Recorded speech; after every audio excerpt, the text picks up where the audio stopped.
Okay, happy Wednesday and welcome back.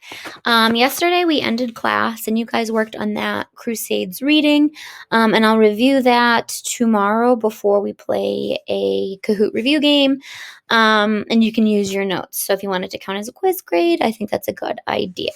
So the first section of these notes I directly taught. We talked about motives, right? Pope Urban II's motives, the Byzantine emperor Alexius I asking the Pope for help to send Western European Christian crusaders to help defend, right, the Byzantines from the invading Seljuk Turks and to retake the Holy Land, Jerusalem. So there are four main crusades, like you saw in the reading, about 8 or so total. There was a couple, minor crusades. There's even a children's crusade. Now, this first crusade is the only successful one for Christianity.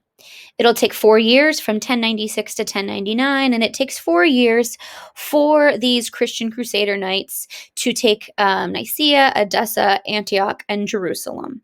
Okay, by 1099, they will capture Jerusalem. And what these Western European Christian Crusader knights, these lords, nobles, dukes, right, the son of William the Conqueror, Godfrey of Bouillon, right, like this is showing you, they will set up 4 Christian Crusader states. Okay, eventually by the Fourth Crusade, by the 1200s, they will all fall. But for the First Crusade, it's the only successful crusade for Christianity. They will massacre all Muslims and Jews living in the holy city of Jerusalem. And just keep that in the back of your mind, because when the Muslims recapture Jerusalem, and we talk about the Third Crusade, with the Muslim general Salah al-Din, he will offer much more peace. Okay, we'll talk about that. So like I said, the 4 Crusader states, Christian states, will be established, right, through conquering in this first crusade from 1096 to 1099. The county of Edessa, the principality of Antioch right here, the county of Tripoli, and then you can see this kingdom of Jerusalem. One by one, they will fall. I think Edessa falls first, then Jerusalem, and what's left is Antioch and Tripoli, and they will fall by really the 1200s. Why? Think about it. These are Christian, right, Western Europeaners out of, this isn't the land. They don't know the landscape. They're surrounded by, right, Middle Eastern locals, right, Muslims, the Turks. You can see here very clearly the Great Seljuk Turk Empire. So it's just a matter of time, right? They're at a huge disadvantage. Like I've been saying, there's going to be 4 main crusades like this map, and demonstrates the first crusade in red. Second crusade and third crusade will take place in the 1100s. The second crusade will be 1147 to 1149. Really, the only success will be Lisbon, which I'll talk about. Third crusade is 1189 to 1192. That is when we will be talking about the English king Richard the Lionhearted. And then the Fourth Crusade, 1202 to 1204, if you can follow this purple arrow, you'll notice they don't even make it to Jerusalem, to the Holy Land. Nope. They end up looting, right? Western, right? European Christian crusaders end up looting and pillaging the Eastern Christians of Constantinople in the Byzantine Empire. So the Muslim leaders will try to regain these kingdoms, which will result in 3 more crusades over the next 200 years. The Second Crusade in 1147 it says prompted, which means begin, because the county of Edessa is invaded by, right, the Seljuk Turks. And like I have here, it's all downhill from there for these Christian outposts. The Second Crusade is a huge failure for the Crusaders, and it leads to then the kingdom of Jerusalem falling, and Jerusalem, the city, being retaken by the Muslims. If you're wondering, were there any, from the Western Christian perspective, was there any success of their second holy, crusade? In Lisbon, Lisbon, Portugal, the Portuguese were able to recapture Lisbon. Christian crusaders will expel or kick out the Muslim Moors, and the Muslim Moors, that group, will remain in Spain. There will be a reconquista, or a reconquering of Spain, expelling and kicking out all Muslims and Jews, and that will take place in the 1400s.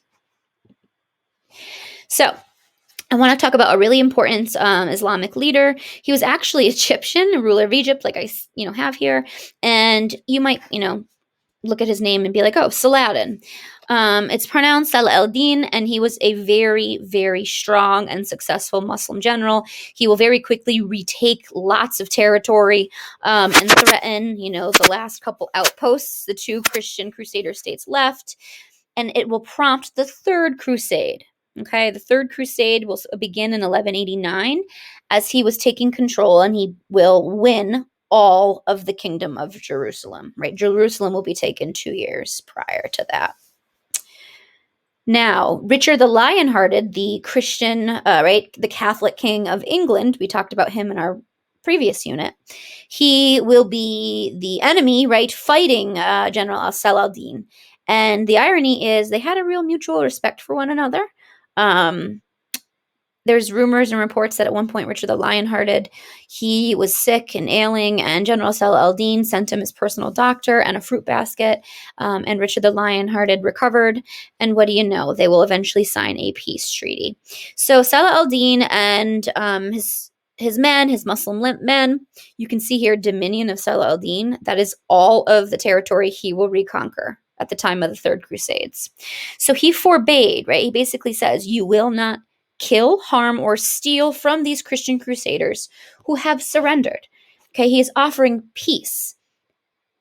And he'll take it a step further when he signs a peace treaty with the English Catholic king, right, or Christian king, Richard the Lionhearted.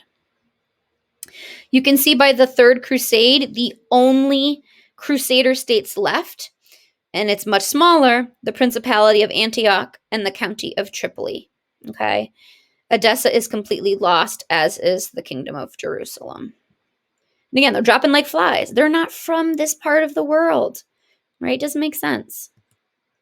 So September 1192, ending the Third Crusade, Richard the Lionhearted of England and General Salah al-Din will sign a peace treaty reopening the holy city of Jerusalem to Christian pilgrims and Jews, and like I said, end the Third Crusade. It is peaceful. Christian pilgrims are allowed to travel to the city, even though it is under Muslim control. There is peace. Okay, this is another map just showing you this Fourth Crusade. It's marking 1198, but it's really regarded as 1202 to 1204. These Christian Crusader knights, they meet up with these Venetian merchants, and then they attack Constantinople. They don't even make it to the Holy Land. So like I have here, the Fourth Crusade is an epic failure. They're supposed to try to regain Jerusalem once more, right, in the name of religion. Yeah, right. It's in the name of, getting rich and land, money, and power. The Western Crusading Knights end up looting the city of Constantinople, right? Eastern Orthodox, another type of Christianity, in the Byzantine Empire. And this is only going to hurt Byzantine and Western European relations. So the irony is the First Crusade was called by Pope Urban II. One of his primary motives was to heal that schism or split between, right, the Catholic West and the Eastern Orthodox East of the Byzantine Empire. That will not happen. So what's the impact? What I mean by impact what are the effects? Okay, I think I have 5 or 6 main effects of the Crusades. So we just talked about the causes. We know the causes. I just taught you the history very briefly of the 4 major Crusades. So what are the effects? The first major effect is that, it's overall failure for Christianity. Muslims retain control of the Holy Land, of the Middle East. However, I have here, it will quicken the pace of change in Europe. Okay, like you guys saw with the Chinese Invention Project and the Silk Road reading, Europeans are going to be exposed to Muslim culture and science, advancements, technology, literature, art, algebra, and it's really going to quicken the pace of change in Europe. Okay, from the 1200s, 1300s, 1400s, right, more and more discovery, more trade will occur. And what do you know? The Muslims were even better at preserving ancient Greek and Roman writings, manuscripts. And so the Muslims preserved them, and there was this kind of rediscovery of ancient Greek and Roman writings. So thank you, Muslims, right? That Muslim golden age, well, the dark ages of Europe, people don't even bathe. So this is a big one, okay? Second big one, a legacy, what's left behind. It's really going to create a legacy of religious hatred and intolerance. Right? These groups do not get along. And what do you know? They continue to fight today over control of Jerusalem, right? The Holy Land, with the Israeli-Palestinian conflict. So there is an overall intolerance, right, between Christians, Muslims, and Jews, particularly right throughout history in this class that we will discuss. When we add the Reconquista, or the reconquering of the Iberian Peninsula, Spain and Portugal, they will kick out all Muslims and Jews living there, really by like the 1400s, and Spain will actually unify. Okay, so not very nice treatment. Trade will increase, okay? With a wider world opening to these Crusader Knights means that, oh my God, life as they know it has changed. For the first time, they've traveled in different places, exposure to different culture, food, society, different goods. Italian city-states are going to grow pretty wealthy because they're going to trade with the Byzantine Empire, right, with Muslim societies, with Chinese societies, right, the Silk Road. So it's going to be, a wealthy area here, and it's going to increase trade. And you saw with your Chinese invention project, the Chinese invented a lot, those 5 inventions, and eventually they will trickle into Western Europe much later, right? The Chinese will help invent printing, and then with the printing press in Europe, that won't be invented until the 1400s with Johann Gutenberg, and I mean the movable type printing press. So there are some examples here of goods that were highly desired by Europeaners. Spices and sugar, right? Glass, raisins, eventually cotton. That's eventually. Perfumes, right? Scents, colognes, silk. Okay, silk from China was a big one. Middle Eastern, right? Persian rugs. So because we have an increase in trade, right, and more merchants growing wealthy, lords and nobles seeking new trade opportunities, the money economy is only going to grow. Okay, we talked about this in the first section of this unit. Serfs, right, or peasants, they're now earning a wage. They're specializing in unique trades like blacksmithing or silversmithing, right? Baking, milling, stone masonry. The list goes on and on. So now they're making money.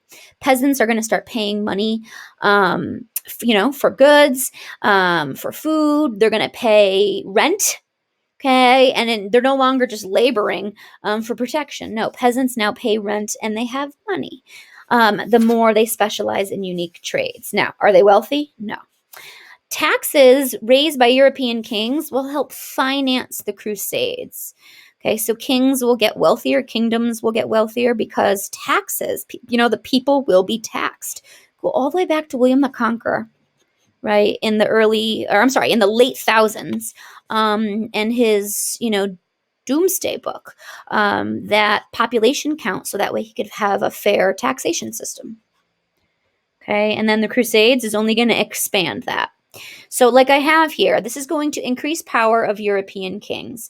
Kings, right, won the right to tax the people, especially in the name, right, of religion, to tax and fund the Crusades. Now, we have King John of England.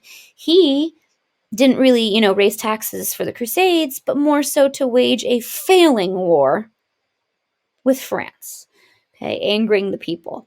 So the king will, rise in power, and this will, again, gradually, slowly reduce the power of, those feudal lords, those feudal nobles.